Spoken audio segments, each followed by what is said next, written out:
En primer lugar, agradecerle su asistencia a una nueva conferencia dentro del marco de antesala al Segundo Congreso Nacional de Estudiantes de Ciencias Sociales. En esta oportunidad tenemos como invitado al doctor José Ragas, a quien damos la bienvenida y agradecemos de antemano su disposición. Bueno, antes de iniciar con nuestro evento académico como tal, vamos a invitar al profesor Gabriel Oblitas, quien es integrante de la comisión organizadora del Segundo Congreso Nacional de Estudiantes de Ciencias Sociales, para que pueda brindarnos sus palabras de bienvenida. Adelante, profesor. Lo escuchamos. Bien, muchas gracias, Génesis. Muchas gracias también a Michael. Y de antemano también agradecer al profesor José Ragas por su presentación del libro, ¿no? Este libro tan interesante, ¿no? Y ante todo también, digamos, como antesala al segundo CONAICIP, que vamos a tener más adelante, para también dialogar y conversar sobre estos temas tan interesantes, ¿no? De la política peruana y también de la política a nivel internacional. Entonces, solamente, digamos, como introducción, ¿no? En el libro de José Ragas lo que encontramos básicamente es un análisis sistémico, ¿no? Del fujimorismo, como él señala en su libro. Y bueno, esto quiere decir hacer un análisis del régimen de Fujimori, desde lo económico, lo político y lo social, y también hasta lo cultural, ¿no? Lo más llamativo quizás del libro del profesor es que indaga, digamos, en los lugares más inhóspitos, en los lugares más recónditos, ¿no?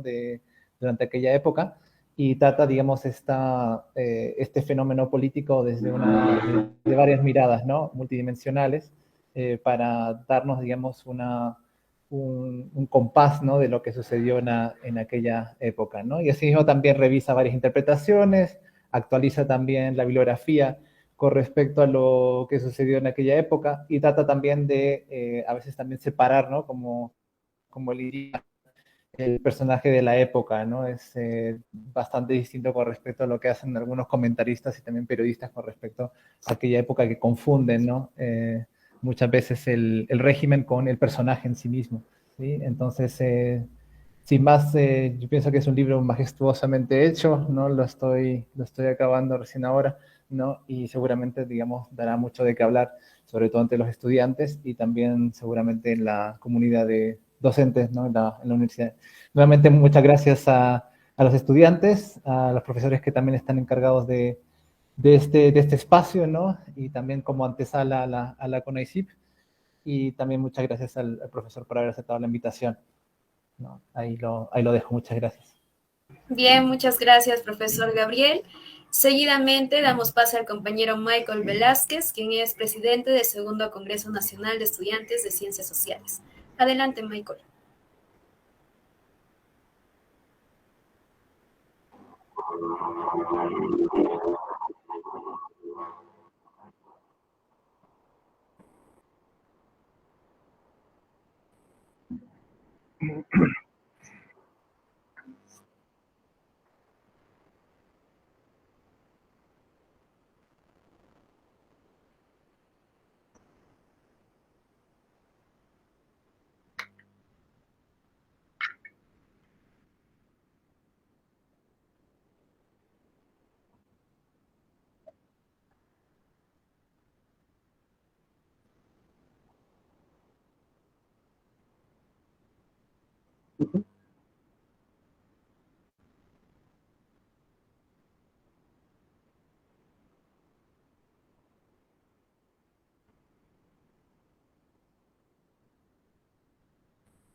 Bien, muchas gracias, Michael.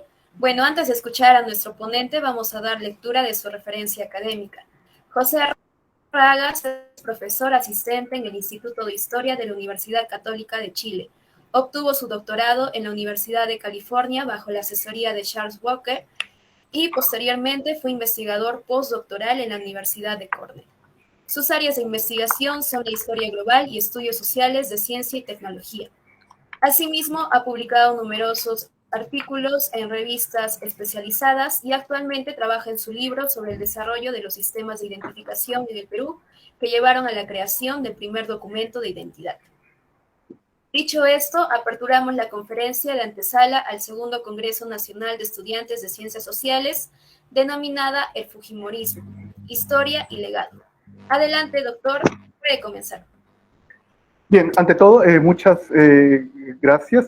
Quiero dar las buenas tardes a todas y todos que nos están acompañando durante esta sesión. Estoy aquí en Santiago de Chile, donde vivo, donde radico ya hace un par de años, enseñando en el Instituto de Historia de la Universidad Católica. Quiero agradecer de manera especial a Michael por la gentil invitación, así como a todo el comité del CONAESIS, y también a Dunaya por la presentación y también a Gabriel por sus generosas palabras sobre el libro. Para mí realmente es un privilegio poder acompañarlos en esta sesión y también me siento muy honrado de que me hayan elegido para poder dar algunas ideas sobre lo que consiste el libro, básicamente, pero también, más que el libro, sobre el tema digamos, sobre el cual aborda, que es un tema muy complejo, como ustedes saben, es un tema que obviamente desborda un libro de esa naturaleza, pero que de alguna forma también permite, justamente la idea del libro era eso, era como tratar de generar discusión, un debate sobre una de las épocas quizás más interesantes, pero también más trágicas que ha tenido el país en su historia reciente. Pese a que el libro ya ha sido publicado hace un par de meses, casi salió un poco después salió para la Feria Internacional del Libro, que fue ahora en julio. Igual es un tema que no se agota y que le he seguido dando vueltas para ver obviamente qué cosas quizás se pueden mejorar, pero también qué cosas quizás hay que se pueden, digamos, agregar en una futura edición, justamente por eso también me interesa conversar, para ver, no sé si alguien ha podido leer el libro o lo ha podido adquirir, pero en todo caso también me interesaría saber que quienes lo han leído, quienes igual de la charla que dé ahora, sienten alguna curiosidad por algún tema que abiertamente no he podido abordar, se sientan, digamos, con la confianza plena de sugerirlo o también de plantear qué otras cosas creen que podría ser importante para que el libro tenga, digamos, una mayor solidez o sea más robusto de lo que esperaba que sea, ¿no? Entonces, básicamente lo que me interesa es repensar los temas que están planteados aquí, por eso insisto que me parece una buena oportunidad para poder conversarlo, porque son temas que uno, por más que el libro haya sido publicado, no se terminan, no se cierran, ¿no? Y si bien es cierto que no es mi área de especialización, los años 90 yo trabajo más lo que se llama historia global y trabajo lo que es más tecnología, pero quiero explicar un poco algunos elementos de por qué escribir el libro, mejor dicho. También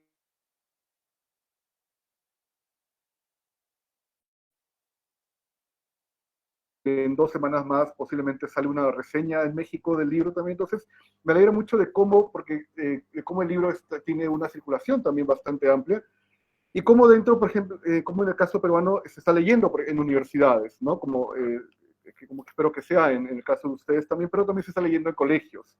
Aparte también de lo que he visto fotos, me han mandado fotos que el libro está en la Plaza San Martín también, a veces también obviamente están en redes sociales, a mucha gente que le ha gustado el libro, hay gente que no le ha gustado el libro también, y a veces me lo hacen saber de una manera poco apropiada, pero bueno, creo que es parte de cuando se trabajan temas que son obviamente polémicos, pero que son necesarios y hay que abordarlos. Creo que uno como académico tiene que justamente tomar decisiones, y una de esas decisiones era precisamente escribir sobre un tema que no está cerrado, nuevamente insisto en esto, pero que también es un tema que es muy polarizante ahora en el país, ¿no? Y que a veces, que si bien es cierto que se ha escrito bastante, creo que yo no estaba muy satisfecho con lo que se había escrito hasta el momento por diferentes razones, por más que los autores y autoras son excelentes, y varios de ellos los conozco y he utilizado sus libros para trabajar, pero uno siempre trata, justamente el libro es un aporte, es un pequeño aporte para tratar de tener una visión, lo que yo llamo una visión más amplia, transversal de lo que es el fujimorismo. Y para esto me interesaba no tratar el fujimorismo como un fenómeno únicamente local, como un fenómeno peruano, sino me interesaba compararlo, o en todo caso tener en mente cuando lo escribía, tener en mente que hay fenómenos parecidos para otros países. Por ejemplo, en el caso de Argentina está el peronismo, en el caso de Estados Unidos está el trumpismo, ahora que se venía investigando, o incluso en el caso egipcio, yéndonos un poco más allá, el caso del nacerismo, ¿no? Entonces, la idea es siempre dejar de ver estos fenómenos como propiamente locales, al menos en mi punto de vista, y más bien ver qué elementos tienen en común con procesos que se dan a nivel mundial, sobre todo porque el fujimorismo es importante porque inaugura un tipo de política en un momento particular que está pasando no solamente en Perú, sino a nivel mundial. Estamos hablando de los años 90, estamos hablando del mundo post-soviético, la caída del muro, y además también la reconfiguración de un nuevo orden mundial básicamente hegemónico de Occidente, pero que el caso peruano le añade además también peculiaridades. Por ejemplo, le añade una presencia japonesa bastante fuerte como consecuencia de las migraciones que ha tenido Perú y por su ubicación en el Pacífico. Pero además también Fujimori contribuye a la política mundial con Castro. Estaba reducido básicamente a Fujimori o a Montesinos. Es como que todo el país hubiese dependido de lo que hacía Vladimiro Montesinos o hacía Alberto Fujimori. Entonces, y para mí eso era completamente inexacto, ¿ya? Entonces, como historiador, pero que también me gusta mucho la parte global y la parte de tecnología, me gusta mucho verlo desde abajo, me gusta mucho ver desde cómo se va construyendo un régimen o un sistema tecnocientífico o un proceso global desde abajo, o sea, a nivel de personajes que a veces no son muy conocidos o que no han dejado tampoco mucha huella, pero también yo creo que justamente a partir de ese tipo de personajes podemos entender mejor una época. Entonces, lo que hice y lo que pueden ver ustedes aquí en el libro, utilicé muchísima prensa, utilicé muchos testimonios, entrevistas que se habían hecho, relatos orales también de la época, también informes, ¿no? Para ver cómo había afectado esto a la gente, cómo los años 90 habían impactado en la gente. Utilicé, por ejemplo, vendedores ambulantes, utilicé desde artistas de televisión, también utilicé a manifestantes, ¿no? Utilicé también a mujeres, a inmigrantes, ¿no? Y porque al final mi idea era que de alguna forma todos los que habíamos vivido en los 90 teníamos algo que decir y que tan importante es el testimonio del primer ministro de los años 90 como el de una persona, una ama de casa común y corriente, o el de un padre de familia que se va al trabajo, o el de un estudiante. Entonces, en la medida en que tengamos más testimonios y los incorporemos, eso enriquece definitivamente digamos, la complejidad de esta perspectiva, ¿no? Y por ahí también iba un poco mi visión para este libro. En tercer lugar, porque una cosa que me llamaba mucho la atención y que también me molestaba bastante, es que se había contado la historia del fujimorismo desde Lima. Y esto era completamente, otra vez, era completamente inexacto. No puedes contar la historia del fujimorismo solamente desde el CIN y desde Palacio de Gobierno, ¿ya? O sea, es mucho más que eso. El fujimorismo y los años 90 tuvieron un alcance nacional impresionante. En algunos casos, en algunas regiones, tuvieron más impacto que en otras, pero también es importante entender por qué no impactó en otras, como por ejemplo en determinadas regiones. Algo que incluí también tenía que ver con la selva, que no había sido muy tomada en cuenta hasta ese momento. Entonces, por ejemplo, me interesó ver cómo impactó el Fujishock o las medidas económicas en la selva, pero también cómo impactaron en las protestas del año 98 con la guerra con Ecuador, ¿no? Y acá quiero mencionar solamente, respecto al punto anterior de la cuestión de los actores que no habían sido considerados en los años 90, una decisión que tuve que tomar y que fue quizás una de las más difíciles, y fue el capítulo que más trabajo me costó, fue incluir un capítulo sobre las mujeres que habían sido esterilizadas de manera forzada, ¿no? Que hasta ese momento no se habían tomado en cuenta. Habían sido vistas, obviamente, en su propio caso, en su propia dinámica, pero no habían sido integradas a un estudio sobre los años 90 y el fujimorismo. Entonces, el capítulo 6, que se llama Como cuyes son, ahora no van a tener hijos, es una historia de cómo se llevó a cabo el programa de esterilización forzada, contada desde el punto de vista de las víctimas, de las personas, de las mujeres que murieron y las mujeres que sobrevivieron a este tipo de práctica, ¿no? Entonces, eso también me permitió moverme hacia las zonas rurales y también urbanas empobrecidas de la capital, del país, para precisamente tratar de trabajar. Y esto lo hice además también para entender cómo las regiones habían enfrentado el terrorismo, el Fujishock, y además también la represión de los servicios de inteligencia y el ejército durante los años 90 en Perú, ¿no? Utilicé mucha prensa regional, bastante prensa regional. Me hubiese gustado poder utilizar más y cubrir todas las regiones. Creo que eso es algo que está pendiente para una segunda edición. O sea, pero uno de los ejes del libro, que ustedes van a poder seguramente ahí detectar, es que busqué descentralizar el análisis del Fujimorismo, o sea, ver cómo se experimentó el Fujimorismo dentro de las regiones, a nivel cotidiano y a nivel también popular, ¿no? Eso, digamos, como un tercer punto, para dar finalmente el cuarto punto que me parecía más importante, y era que escribí el libro para combatir los mitos que se habían creado en torno a los años 90 y sobre todo a los mitos políticos que estaba desarrollando el Fujimorismo en campaña electoral y en los últimos 20 años para conseguir impunidad, pero también para atacar a la sociedad civil, ¿no? Por ejemplo, con el terruqueo. Entonces, los dos mitos que ustedes ya conocen bastante bien y que están desmontados aquí en el libro, el primero tiene que ver con la supuesta derrota del terrorismo hecha por Alberto Fujimori, ¿no? Y lo que digo en el libro es que básicamente esto no se produjo así. Doy evidencia, explico que la captura de Mael Guzmán no fue producto de una política de Estado del Fujimorismo, sino de un grupo aislado de policías que lo hizo contra el Fujimorismo inclusive, ¿no? Y que permitió el desmantelamiento de uno de los grupos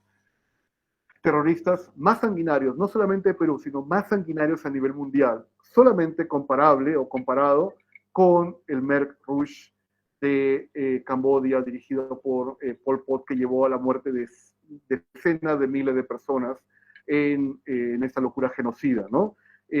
Otro elemento también, no voy a abundar mucho, pero otro elemento también que veo ahí en el libro es cómo esos movimientos terroristas peruanos están fuera de la línea histórica. O sea, cuando la Guerra Fría ya terminó, todavía acá sigue habiendo, tienes un grupo terrorista maoísta, como el Sendero Luminoso, tienes un grupo casi guevarista, como el MRTA, que va a ser derrotado después del año 98 con la toma de la embajada, pero además también una cosa que no se incide bastante es la represión y la política de encarcelamiento que se dio en los años 90 contra personas inocentes, como una política contrasubversiva del Fujimorismo, y que derivó en muchas personas encarceladas, muchas personas también asesinadas por destacamentos, tipo el comando Colina, ¿no?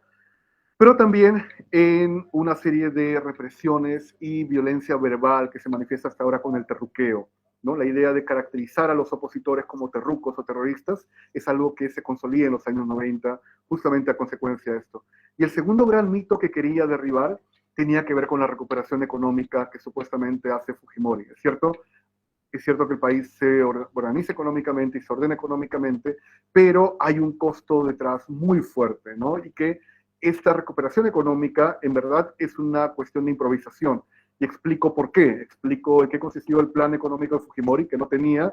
Explico cuál fue el costo social del crecimiento fujimorista. Y además también cómo dio lugar a uno de los grandes problemas que el Perú no ha logrado recuperarse hasta el día de hoy, que es la corrupción. Fujimorismo no inventó la corrupción, pero la llevó a un nivel básicamente estructural, ¿no? Y ya venía con el APRA también, pero en este caso lo logró normalizar al interior del Estado. Entonces, esas son algunas de las ideas con las cuales partí, o mejor dicho, que me dieron como el puntapié inicial para poder escribir el libro, pero también la idea no era solamente escribir un libro de historia en el sentido tradicional. O sea, no quería contar lo que empieza en julio del 90 y termina básicamente en noviembre del 2000. Lo que me interesaba contar, me interesaba escribir, era un libro que pudiese servir a la gente, no como lectores solamente, sino como ciudadanos. O sea, entender que este fenómeno que estamos viendo acá es uno de los fenómenos más interesantes, pero también más complejos y más trágicos de lo que ha sido la historia republicana del país desde la independencia, ¿no? Porque el debate actual, lamentablemente, se ha terminado convirtiendo, a veces se ha terminado simplificando, ¿no? Se simplifica a veces en categorías, se simplifica en insultos, se termina simplificando en hashtags, se termina simplificando en memes a veces también.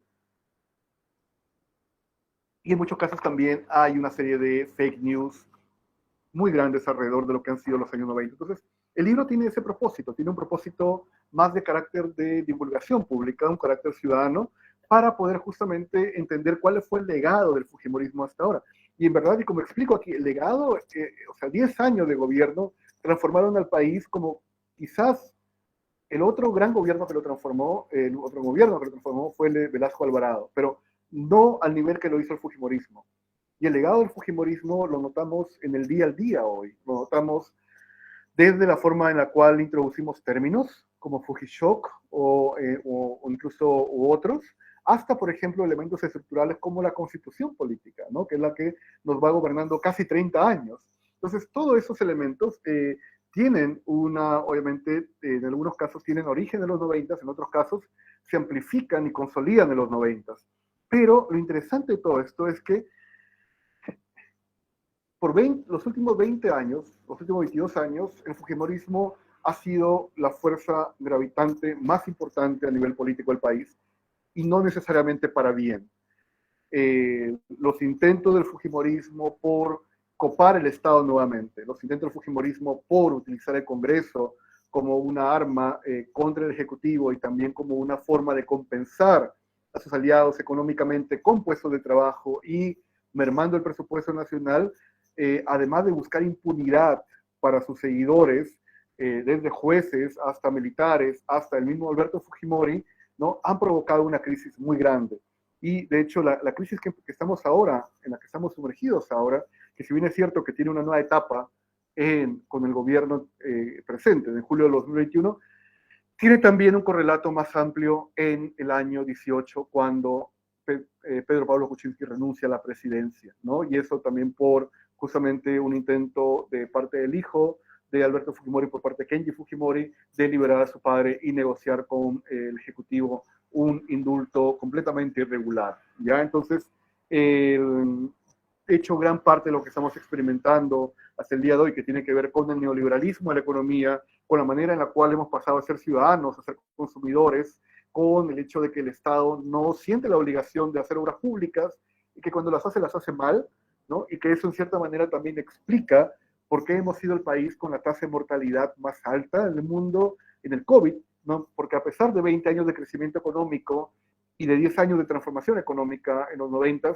no hemos podido contar con buenos centros de salud, con un buen seguro de salud, con médicos preparados también, y básicamente hemos terminado sacrificando a personal de salud, familiares y también seres queridos que bajo otras circunstancias no tenían por qué haber fallecido, ¿no? Entonces, no se trata de culpar del todo, no se trata de una situación de quién tiene la culpa, porque eso creo que es lo peor que podemos hacer, ¿entender? Lo que podemos hacer, lo que creo que debemos hacer para entender justamente el legado y cómo surgió este sistema en el cual estamos ahora y que quizás no encontramos una opción o una alternativa para desarrollar el país, tiene que ver precisamente con entender los últimos 30 años y en particular con entender qué pasó en los años 90, por qué los años 90 fueron inevitables estos años. O sea, el fujimorismo fue un fenómeno que se pudo haber evitado. ¿Qué hubiese pasado si no ganaba el fujimorismo? O si el fujimorismo sencillamente tomaba las cosas en serio y hacía las reformas que tanto necesitábamos, ¿no? Pero esas son preguntas que escapan obviamente a la charla y escapan también porque es algo que necesitamos plantearnos más y necesitamos seguir investigando los 90, desde la disciplina que sea, desde economía, ciencia política, desde las ciencias duras, desde la disciplina que sea, necesitamos seguir investigando la historia presente, ¿no? Porque justamente en la medida en que solamente sepamos lo que pasó en los últimos meses o semanas, que ya es bastante complicado, no vamos a tener una mejor perspectiva, ¿no? Entonces, y eso como académicos ya es algo negativo, pero como ciudadanos lo es mucho más. Entonces, básicamente esto es parte además también de una serie de interrogantes que tengo, ¿no? Y que también sigo trabajando, como les digo, sigo todavía leyendo las cosas que salen sobre los años 90. Si alguien conoce de algo que, por ejemplo, que se haya hecho para Apurímac o para la universidad o la región en particular, estaré feliz de que me lo pueda enviar para poder incorporarlo en una segunda edición del libro.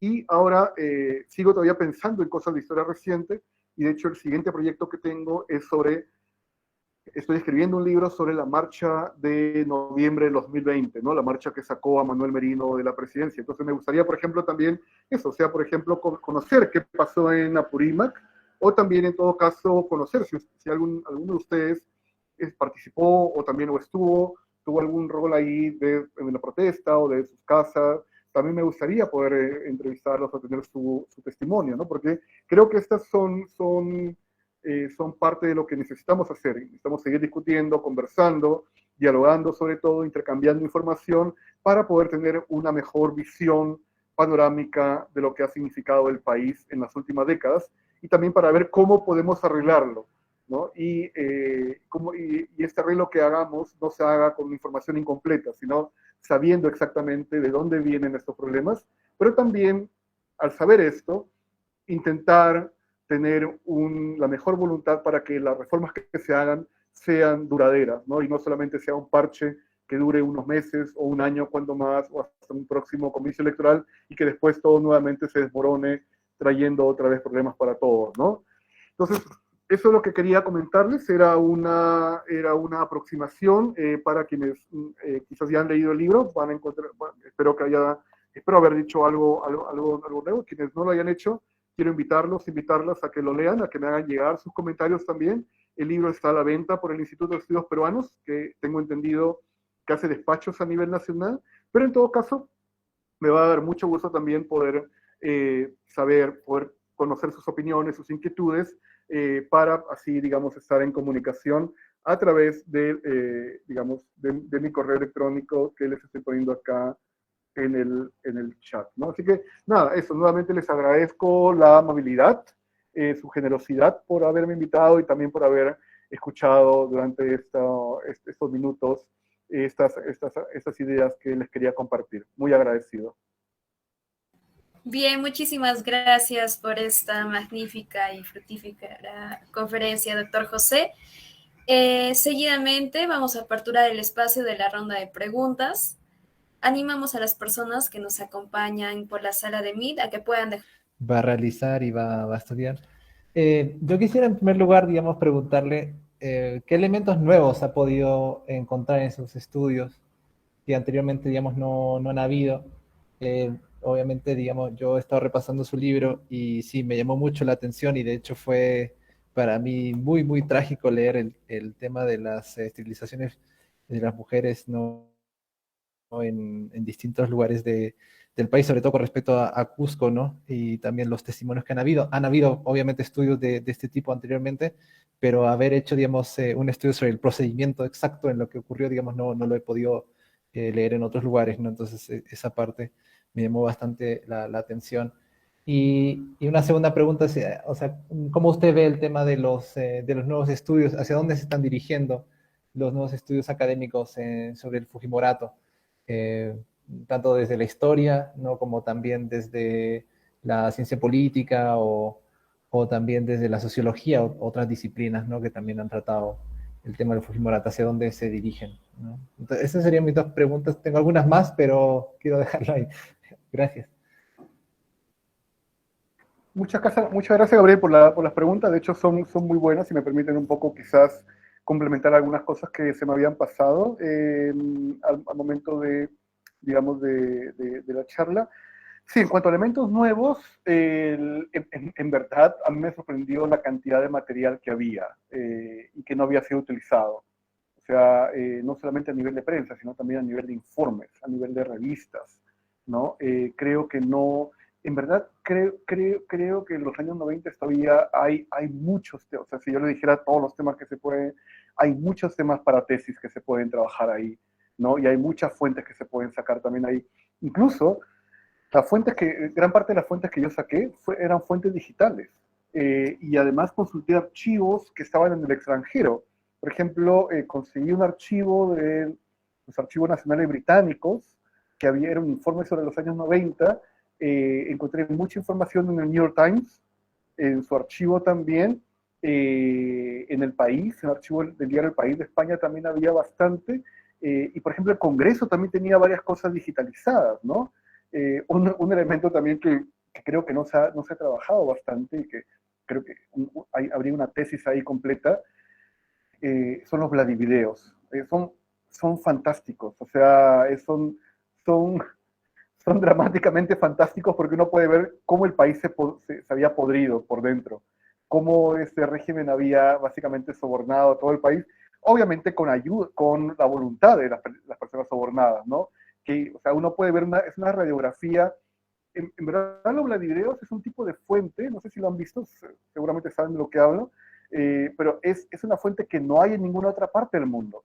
O sea, por lo general, las fuentes sobre corrupción son fuentes escritas, ¿no? A veces son testimonios, ¿no? Esa persona dijo tal cosa, eso, pero no tienes una biblioteca de corrupción como la tiene el Perú. Es impresionantemente brutal y fue una de las cosas que más que como que me llevó en shock y traté de justamente escribir algo sobre eso en el libro, porque creo que muestra bastante bien cómo el régimen había copado todas las instituciones, lo había copado desde la Iglesia Católica hasta básicamente la televisión y los medios, ¿no? Incluso un elemento nuevo que también quise poner ahí tiene que ver con los cómicos ambulantes. Utilicé mucho humor en el libro porque era una forma también de no amargarme mientras escribía cuando iba descubriendo todas estas cosas. Entonces si ustedes ven ahí en el libro, en el capítulo 8 me parece, ¿no? Van a encontrar que hay una sección dedicada a los cómicos ambulantes, ¿no? Y cómo el humor fue manipulado también para beneficio del fujimorismo. Me hubiera gustado poner más cosas, por ejemplo, sobre la televisión o sobre la música, cómo cambió la música en los 90 y espero poder leer más adelante eso para entender mejor.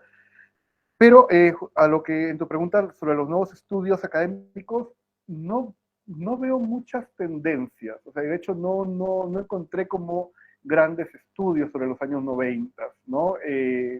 Creo que se han dejado. Me parece que hay mayor interés de los cientistas políticos en trabajar el periodo 2000-2022, bueno, y los historiadores de trabajar el periodo de violencia política y trabajar el velasquismo, lo cual me parece bien, pero no te podría señalar, y es mi propia ignorancia, esta quizás, si lo reviso con más cuidado, es posible que sí encuentre, digamos, tendencias, pero lo que no he visto, y justamente ahora tengo que escribir una suerte de ensayo bibliográfico que me han pedido sobre el Fujimorismo, entonces ahí con toda seguridad voy a, eh, voy a encontrar así cosas nuevas tal vez, para ver alguna suerte de elementos que han venido trabajando de la ciencia política o también incluso desde otra disciplina, sobre todo la economía. Creo que la economía ha trabajado bastante en los años 90 por las reformas económicas, ¿no? Entonces, por ahí puede ser algo interesante también de seguir la pista.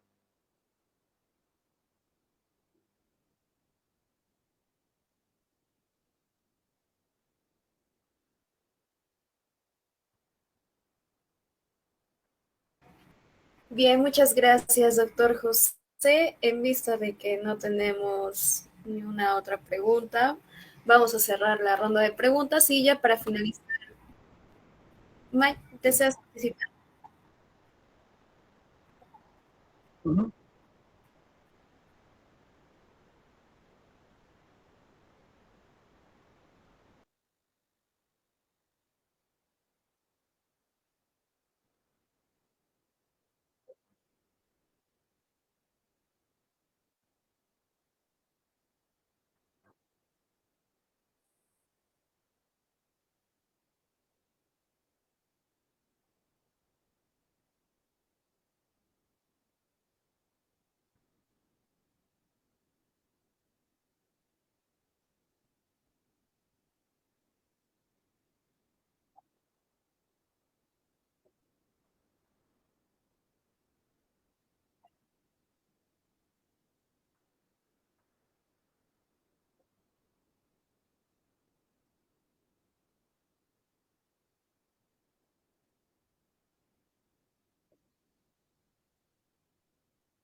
Es una excelente pregunta, de hecho, y es algo que creo que varios estamos tratando de entender precisamente a propósito de esto, lo que conocemos el Fujimorismo. Lo que creo que una de las fortalezas del fujimorismo y lo que ha permitido que dure tanto tiempo, y lo que puede ser que tenga también más duración en los siguientes años, es que se ha convertido casi en una suerte de... Es como el peronismo, en cierta manera, o sea, es un elemento articulador, ¿no? El fujimorismo no tiene ideología propia, o sea, nunca la tuvo, o sea, básicamente lo que ha sido es una suerte de cascarón para diferentes grupos conservadores, y también, entonces, ha permitido que haya diferentes agendas dentro del fujimorismo que van desde una derecha liberal, moderada, hasta incluso la derecha más violenta, que es la que vemos el día de hoy con grupos como la Resistencia, ¿no? Y que de alguna manera antecede, por ejemplo, a esta derecha radical actualmente que hay en Europa y también hay en Estados Unidos con el trumpismo. Ahora, lo que pasa con esto es que el fujimorismo